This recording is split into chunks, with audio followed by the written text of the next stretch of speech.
Morning, friends and family. John Miller, your Lake Stevens Realtor, coming at you here on Monday, December 14th of 2020. We're almost getting ready to wrap up 2020. I know a lot of us are excited to see the year come to a close, enjoy the holiday, and while we can here in our lockdown again.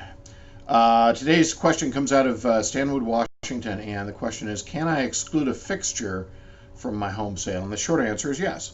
So the question then is really, what is a fixture? And that's a really good question. We always try to address that with sellers before we list and during any offer.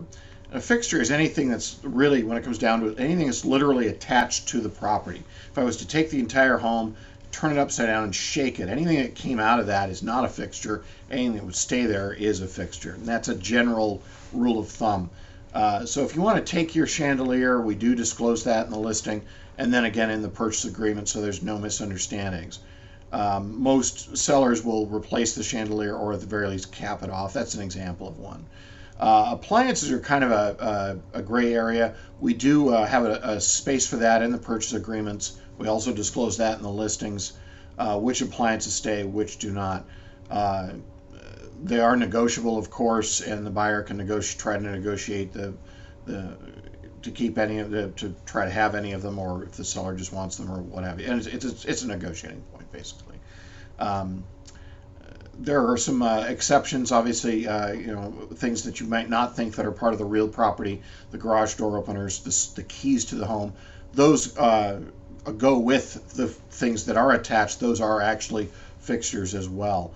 So we've seen sellers go through and take off doorknob handles and garage door handles and try to, crowbar out dishwashers and do all kinds of crazy things. All of that's been agreed on day one. You're not allowed to go and take all those things with you. There should be no question what stays and what goes.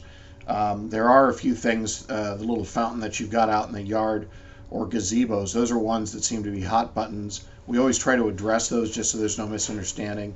The courts in Washington State have ruled that it's the seller's intention to really determine whether those were going to be staying with the property or going away.